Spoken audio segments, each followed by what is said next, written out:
Hello everyone, मैं हिमांशु खंडेलवाल। आज की हमारी एक्सरसाइज 2.2 जिसके प्रश्न नंबर आज हम 11 से करेंगे। 1 to 10 क्वेश्चन हम पार्ट फर्स्ट के माध्यम से समझ चुके हैं, जिसका लिंक डिस्क्रिप्शन में दिया हुआ है। और आपको इसका पूरा बेसिक समझना है तो वो मैंने 2.1 एक्सरसाइज में समझा चुका हूँ। जिसने वो वीडियो अभी तक नहीं देखी है प्लीज़ एक बार ज़रूर चेक कर ले, जिसका लिंक डिस्क्रिप्शन में दिया हुआ है। आज भी हम 11th क्वेश्चन जब करेंगे तो बहुत ईजी मेथड से, उसी मेथड से निकालेंगे जैसे हमने पहले से प्रश्न जो 10 तक किए हैं। Baichung's father is 26 younger than Baichung's grandfather and 29 years older than Baichung. Baichung के जो पिताजी हैं 26 यंगर मतलब होते हैं बेटा जवान हैं, यानी कि उनसे छोटे हैं। किनसे? बाईचुंग के दादाजी से। 29 ईयर्स ओल्डर देन बाईचुंग, और जो बाईचुंग के पिताजी हैं वो 29 ईयर्स ओल्डर मतलब होता है बड़े, बाईचुंग से बड़े हैं। The sum of age all 135, इन तीनों की जो सम ऑफ एज है, तीनों की एज का समय वो 135 है। तो what is the age of each of the one them, यानी प्रत्येक की हमें एज ज्ञात करनी है। बेटा कंपैरिजन का मतलब यही होता है कि आपको जब x की वैल्यू आपने पता लगा ली तो ऑटोमेटिकली आंसर आ गया। 2.2 एक्सरसाइज आज हमारा इसका पार्ट नंबर 2, पार्ट फर्स्ट हम समझ चुके हैं। ठीक है, अब देखिए सबसे पहले मैं आपको कंपैरिजन करना पार्ट फर्स्ट में समझाया था। जैसे मैंने राम का और श्याम का एक एग्जांपल लिया था उसमें, और मैंने बताया था कि इसमें फ्री में लेके बता देता हूँ। एक राम है, एक श्याम है। देखो कंपैरिजन मतलब होता है कि कंपेयर होने का मतलब है कि x किसको मानना है। सबसे मेन वैल्यू x की है, क्योंकि x का पता लगता ही ऑटोमेटिकली आंसर है वो 50% हम सोल्व कर सकते हैं, फिर हमारे लिए बहुत ईजी बन जाता है। तो राम का कंपेयर यदि मैं बोलूँ कि राम है वो श्याम से 2 साल बड़ा है, 2 ईयर ओल्डर है। तो राम किससे बड़ा है? श्याम से। तो x किसकी होगी? राम की या श्याम की? कंपेयर किससे होगा? श्याम से ना, तो श्याम की वैल्यू x होगी, यानी श्याम की जो एज होगी वो x होगी। ऐसे यहाँ पर 3 नाम आए हैं 11 क्वेश्चन में, 3 नाम आए हैं। एक तो बाईचुंग के फादर, एक ग्रैंडफादर और एक खुद बाईचुंग। ये बेटा 3 नाम आए इस क्वेश्चन में। ठीक है ना। क्वेश्चन में क्या बोला आपसे कि जो बाईचुंग के पिताजी हैं वो दादाजी से, खुद ग्रैंडफादर से 26 यंगर है। यंगर मतलब होता है कि इनसे छोटे हैं, और छोटे हैं तो -26। और बाईचुंग से 29 ईयर्स ओल्ड है, ओल्डर मतलब होता है बड़े, तो +29। यहाँ तक समझ आया आपको। अब मेन वैल्यू आती है x, तीनों में से किसको मानेंगे। अच्छा, फादर का कंपेयर, ग्रैंडफादर का कंपेयर भी फादर से, और बाईचुंग का कंपेयर भी फादर से। तो कंपेयर किससे हो रहा है? फादर से। तो हम क्या लिख लेंगे? जो प्रेजेंट एज मानेंगे फादर की वो क्या मान लेंगे? x। तो देखो क्या लिखोगे? लेट दी प्रेजेंट एज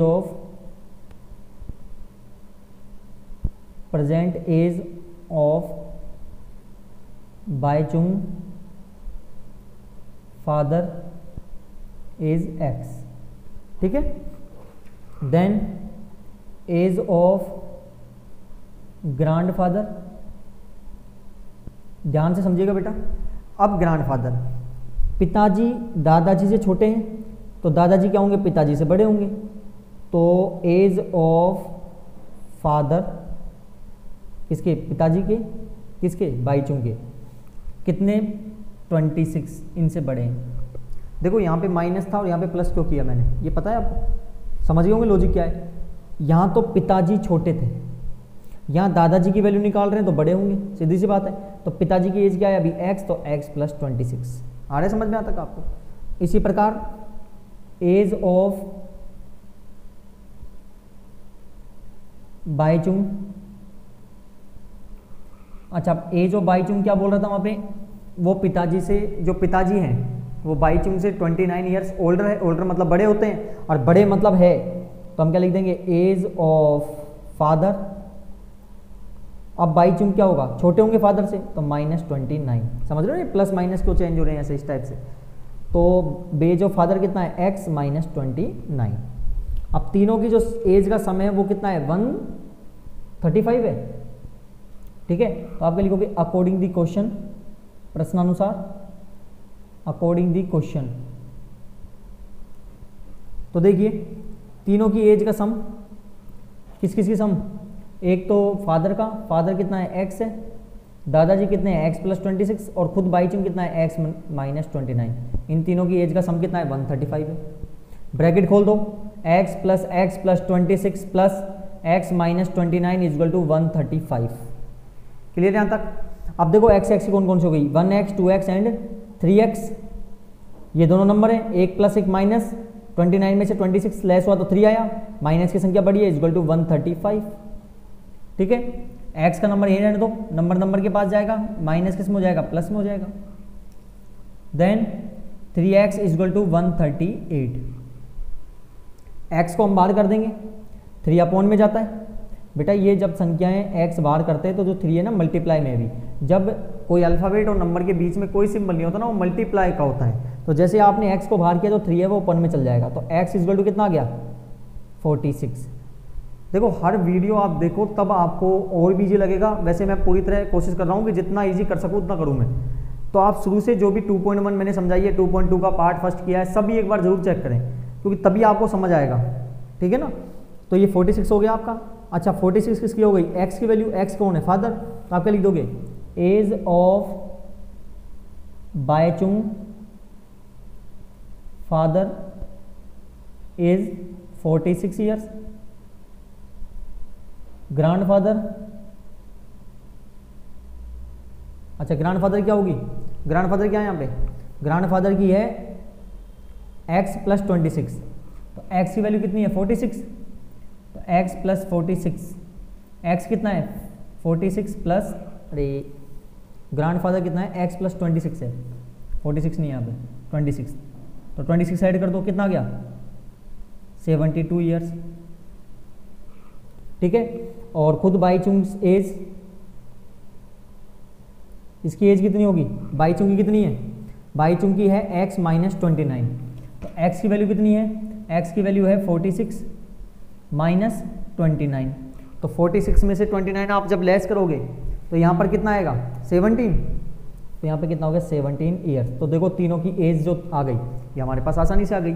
ठीक है, ये क्वेश्चन नंबर जो हमारा 11th है ये पूरी तरह कंप्लीट हो गया। ठीक है, अब देखिए 12th question, 15 years from now, आज से 15 साल बाद, 15 year from now, Ravi age will be 4 times is present age, present age का 4 टाइम हो जाएगा। अब x किसकी होगी, प्रेजेंट एज की होगी, तो what is the Ravi's present age, हमें क्या बतानी है, रवि की प्रेजेंट एज बतानी है। बहुत आसान क्वेश्चन है, बहुत इजी प्रश्न है। तो देखिए क्वेश्चन नंबर 12, हमें क्या मानिए, प्रेजेंट एज x मानिए, क्योंकि जो प्रेजेंट एज का है वही 4 टाइम है रवि के एज का। तो आप क्या लिखोगे, let the present age of Ravi is equal to x। ठीक है, 15 year from now according the question, प्रश्नानुसार अकॉर्डिंग द क्वेश्चन देखिए 15 ईयर फ्रॉम नाउ, तो आज से 15 साल बाद, आज की एज क्या है 15 है, x है सॉरी, और 15 ईयर फ्रॉम नाउ मतलब बाद, मतलब क्या हो गई, एज बढ़ेगी घटेगी, बढ़ेगी तो प्लस कर दिया, और बिफोर होती तो माइनस कर देते। 4 time is present age, 4 time is, times मतलब मल्टीप्लाई, प्रेजेंट एज, तो प्रेजेंट एज का मल्टीप्लाई, तो x plus 15 is equal to 4 multiply, present age क्या है रवि की, x है, तो x plus 15 is equal to 4x। ठीक है, x का नंबर इधर ले जाओ या x का नंबर इधर ले आओ, जैसे भी करना है आपको, तो 15 को इधर लाना पड़ेगा आपको। तो एक काम करो, x का नंबर इधर ले जाओ, तो 15 इज इक्वल टू 4x, ये x इधर आ जाएगा तो प्लस किस में हो जाएगा, माइनस में, तो 15 इज इक्वल टू 4x में से 1x गया तो 3x।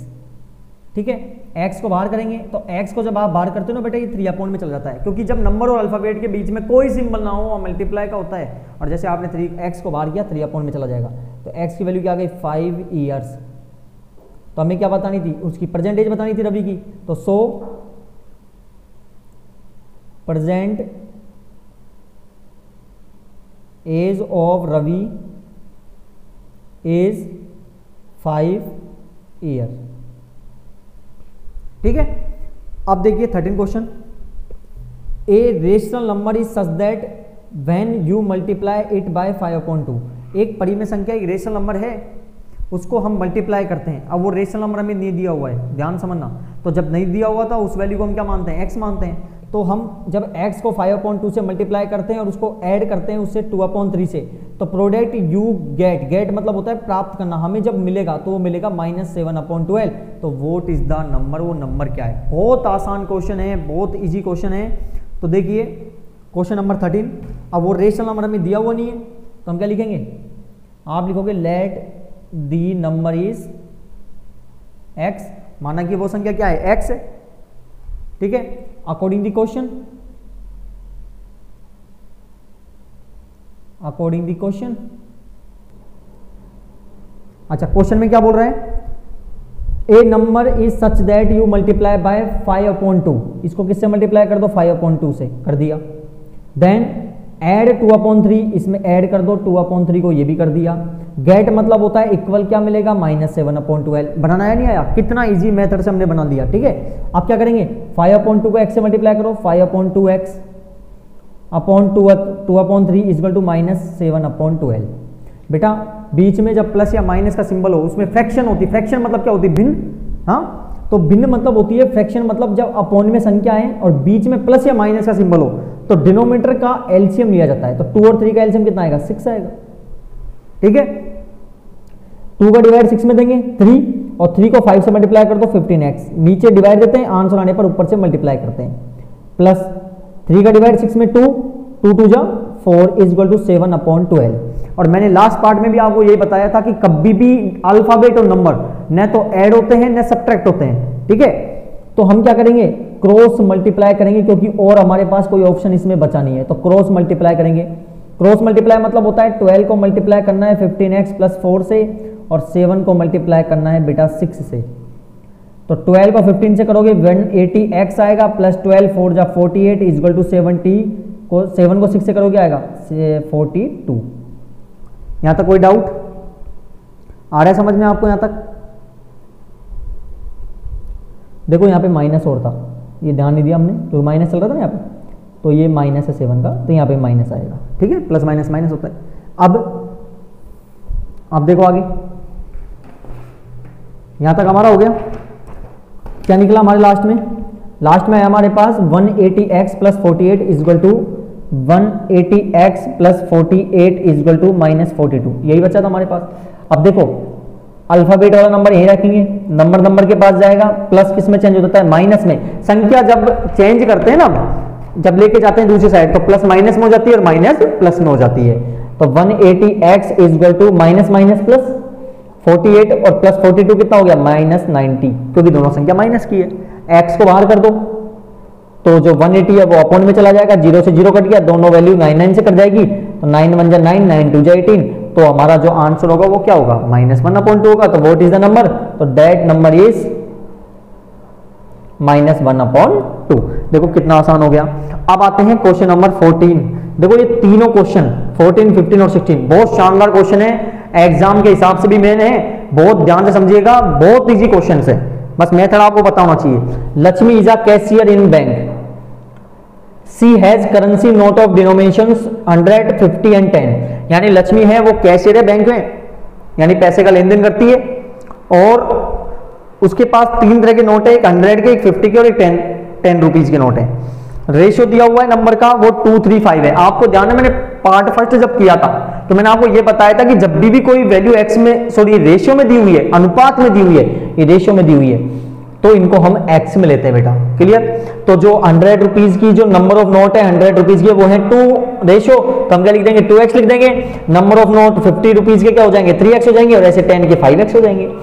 टोटल कैश हमें दिया हुआ है लक्ष्मी के पास, वो है 4 लाख। तो how many notes is denominations does she have, तो बताओ उसके पास प्रत्येक प्रकार के कितने नोट है, कैसे कैसे नोट है, यानी कि 100 रुपीज के, 50 के और 10 के कितने कितने नोट हैं, ये हमें बताना है। बहुत आसान क्वेश्चन है। सबसे पहले हमें वैल्यू दी हुई है रेशियो में, उसको एक्स में ले लेंगे, जो कि 100 और 50 और 10 रुपीज की है। तो आप कैसे करोगे, बहुत आसान तरीके से समझिएगा। 14 क्वेश्चन, 14 और 15 दोनों एक ही मेथड जैसे हैं, बस 14 को एक बार ध्यान से समझो। 14 को तो आप लिखोगे let the number of notes of ₹100। बेटा कितना रेशियो था, 2 रेशियो था, तो इसका कितना हो जाएगा 2x। मैंने पहले बोला रेशियो की जो वैल्यू दी हुई है उसको x में लेते हैं। अच्छा यहां तो हो गया नंबर ऑफ नोट्स ऑफ ₹50 के अगले कितना रेशियो है 3x, number of notes is equal to 10 rupees कितना होगा, कितने रेशियो दिया हुआ है 5x। आ रहा है समझ में आता है आपको? इसी प्रकार ये क्वेश्चन होगा बेटा, ठीक है। अब हमारे पास आ गया, अब मैं आपको एक एग्जांपल लेता हूं तब आपको समझ आएगा ये। मैं आपसे बोल दूं कि आपके पास 5 रुपीज के 10 नोट है, कितने नोट है 5 रुपीज के 10 नोट, तो आपके पास कितने रुपए हुए बेटा? कैसे करोगे? 5 को 10 से मल्टीप्लाई करोगे, आप बोलोगे सर 15 रुपीज हो गए 50 रुपीज, बहुत आसानी से बता दिया। ऐसे ही ये क्वेश्चन है, इसमें हमारे पास नोटों की संख्या दी हुई है और नोटों की वैल्यू दी हुई है, तो हम क्या कर देंगे, मल्टीप्लाई करने पर हमारे पास पता चल जाएगा कि हमारे पास ₹100 के कितने रुपीज के नोट है, ठीक है। तो अब देखिए, तो आप लिखोगे, अब निकालेंगे वैल्यू, वैल्यू मतलब इनका मान। तो पहले निकालता हूं 100 रुपीज का, बेटा कितने नोट 2x, तो मल्टीप्लाई 100 कितना हो गया 200x, यानी 100 रुपीज के नोटों की जो टोटल अमाउंट है वो 200x है। समझ बेटा, नहीं एक एग्जांपल दिया था इस चक्कर में मैंने आपको। और इसी प्रकार 10 का कितना है 3x, वैल्यू कितनी है, सॉरी 50 है, तो 50 से मल्टीप्लाई कर दो, कितना आ गया 150x आ गया। इसी प्रकार ₹10 का निकाल लो, 10 का कितना है 5x, तो मल्टीप्लाई 10 से कर दो, जो कि 50x आ गया। ये लो, अब क्वेश्चन में क्या बोला था आपको कि इन सबों का जो टोटल है वो टोटल कैश 4 लाख रुपीज है लक्ष्मी के पास, ठीक है। तो आप लिख दो अकॉर्डिंग द क्वेश्चन, और समझ बैठ रहा है तो प्लीज जिसने सब्सक्राइब नहीं किया है सब्सक्राइब करें, लाइक करें और वीडियो अंत में जरूर शेयर करके जाएं, ठीक है। और अब देखिए अकॉर्डिंग द क्वेश्चन, तो इन सबों का सम 200x plus 150x plus 50x, उसके पास कितने रुपीज हैं 4 लाख रुपीज हैं, क्लियर 4 लाख रुपीज है। सबों को ऐड कर दो, 200 प्लस 150 प्लस 50 कितना हो गया 400, x equal to 4 lakh. x की वैल्यू को बाहर कर दो, किस में चल जाएगी, अपॉन में चल जाती है, 20 से 20 कट गया, x इक्वल टू 1000 आ गया, 1000 आ गया। बताने क्या है, हमें बताने हैं प्रत्येक प्रकार के नोटों की संख्या। तो पहले बताएंगे हम, सो नंबर ऑफ नोट्स ऑफ ₹100। अच्छा बेटा 100 के कितने थे 2x, तो 2 मल्टीप्लाई x की वैल्यू कितनी है 100, तो कितना हो गया, सॉरी 1000, तो कितना हो गया 2000 रुपीज, सॉरी 2000 नोट्स।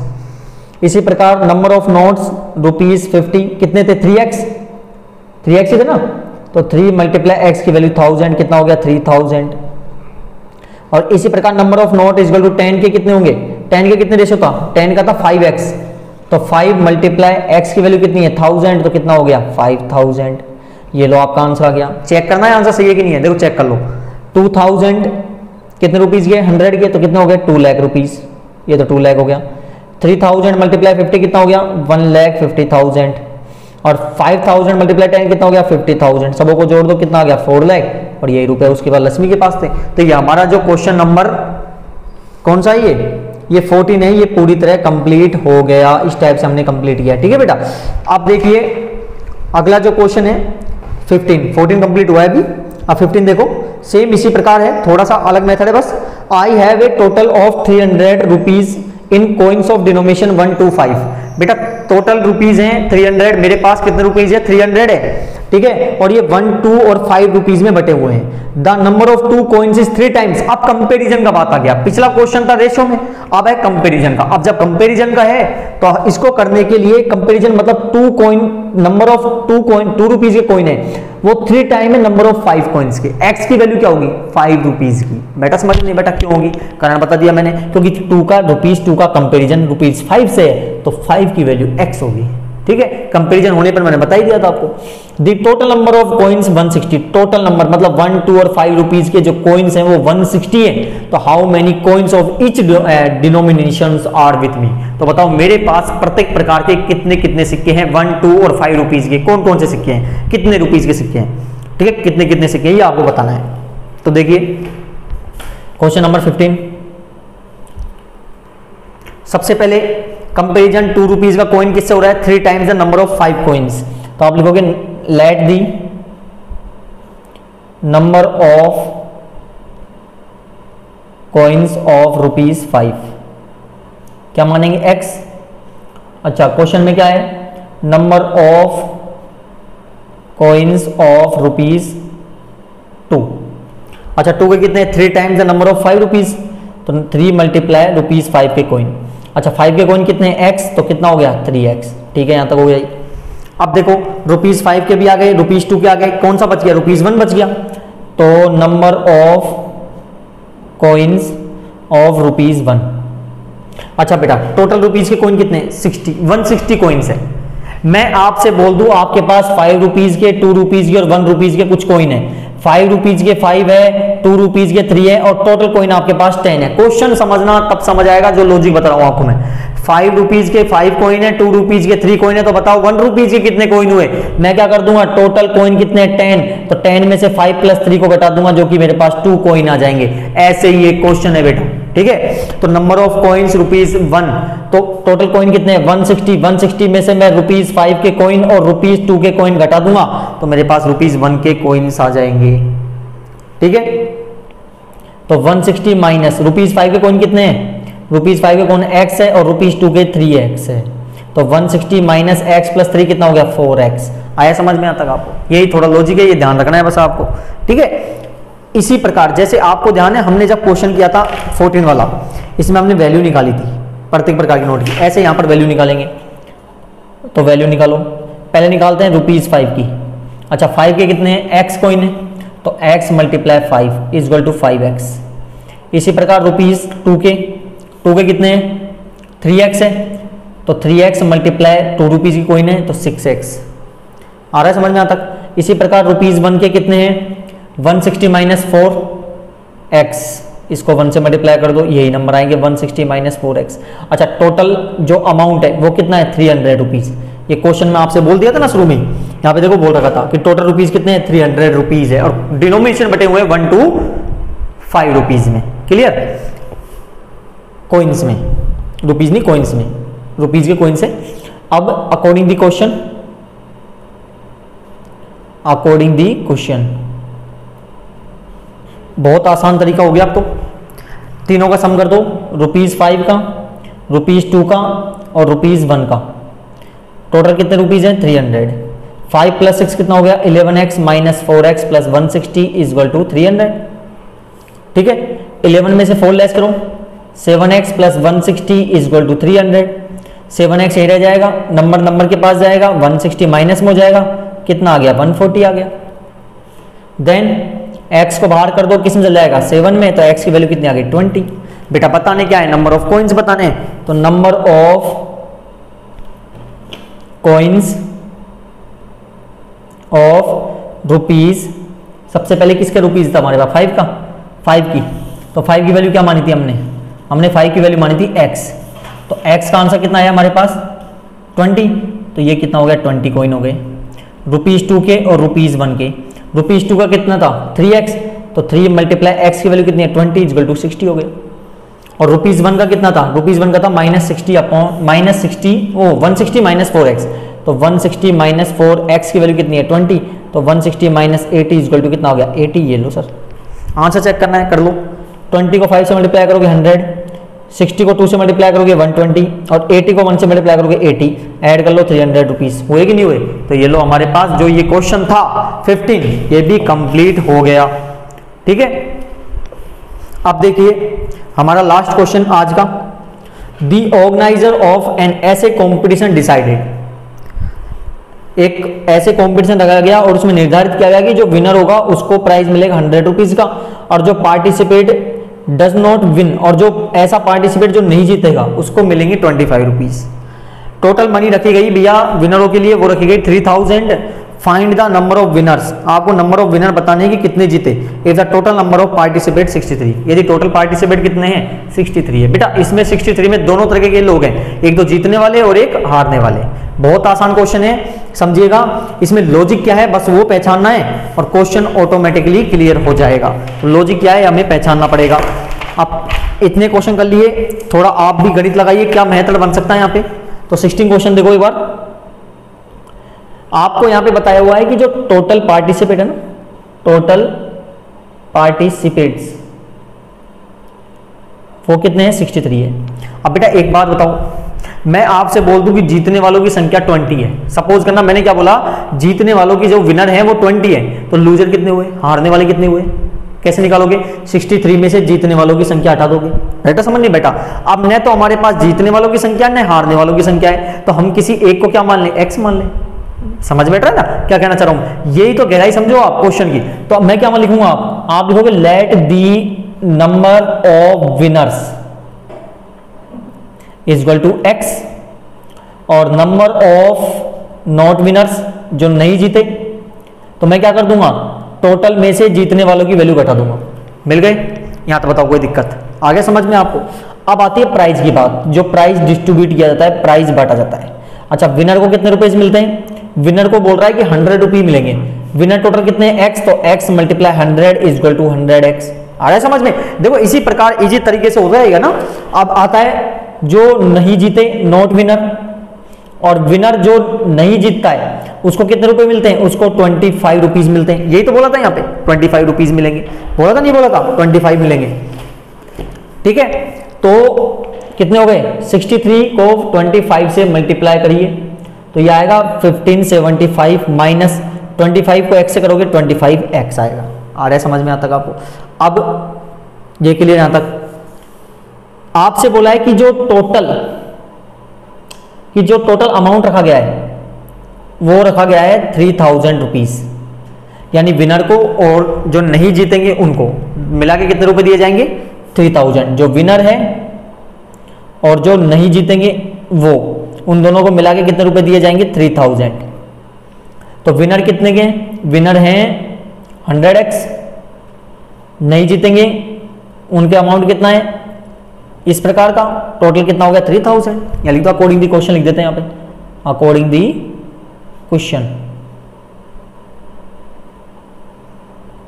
ठीक है, देन x के नंबर में से x माइनस कर दो, 100 में से 25 क्या? तो 75x plus 1757 is equal to 3000। तो 75x नंबर को नंबर के पास भेजो, किस में हो जाएगा? माइनस में हो जाएगा। तो 75x इज इक्वल टू कितना आ गया? 1425। x को क्या कर देंगे? हम बाहर कर देंगे, तो किस में चल जाएगा? 75 अपॉन में चल जाएगा। तो x की वैल्यू कितनी आ गई? 19 आ गई। बेटा बताना क्या है हमें? क्वेश्चन में बोला है हमसे बताओ कि नंबर ऑफ विनर, और विनर क्या है? विनर क्या माने थे हमने? विनर माने थे x, और x की वैल्यू कितनी आई हमारे पास? 19। तो आप क्या लिख दोगे? So number of winners is equal to 19। That's answer. और ये हमने जो एक्सरसाइज 2.2 है इसका क्वेश्चन नंबर 16 भी कंप्लीट कर लिया। तो अगली वाली जो हमारी एक्सरसाइज है वो होगी 2.3। इसी प्रकार से करेंगे। प्रत्येक वीडियो देखने के लिए चैनल जिसने अभी तक सब्सक्राइब नहीं किया प्लीज सब्सक्राइब करें, लाइक करना ना भूलें और वीडियो को ज्यादा से ज्यादा शेयर करें। बहुत बहुत धन्यवाद।